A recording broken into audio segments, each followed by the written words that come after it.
Welcome to Zenzile Life, where we give you the tools to become a healthier, happier you. I'm Dr. Henriette Smith, and today's topic is setting boundaries at work. Setting boundaries at the workplace requires a slightly different strategy than you might use with family members, spouses, or friends.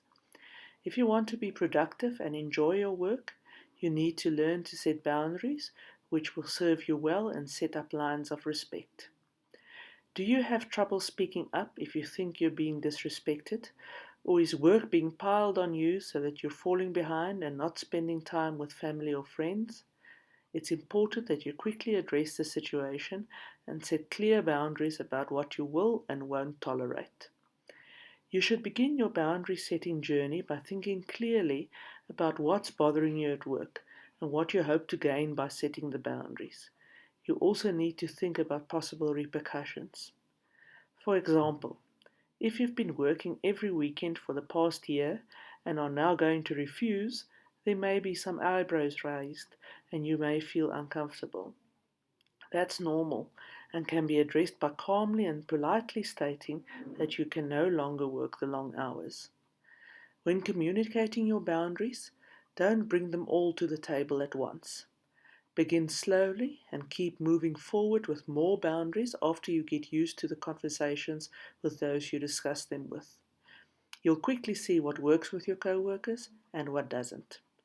Areas where you felt frustrated and angry in the past will become clearer, and you'll realize that it actually feels good to establish lines of respect for your time and efforts. If you're being disrespected in some way by your boss at work, you may need to have a private conversation and express your feelings about whatever is leaving you frustrated and overwhelmed. Keep in mind that no one has the right to disrespect you or make your life miserable by demanding more than you can give. How to say no to your boss. Saying no to your boss has got to be one of the more terrifying experiences in life. But sometimes you really can't say yes, no matter how much you want to. How do you do that without being told to clean out your desk at the end of the day? Number one, why are you saying no? You can't just say no without reason. Before you even write that email or sit down to talk to your boss, have a clear understanding in your head about just why you need to say no. Number two, remind your boss of your current workload. Chances are this is the main reason why you're saying no in the first place. By reminding your boss that you're already busy, you give them the opportunity to revamp your priorities. Number three, find a different solution. It could be that what your boss is suggesting isn't feasible as things stand, but you see a different way to do it.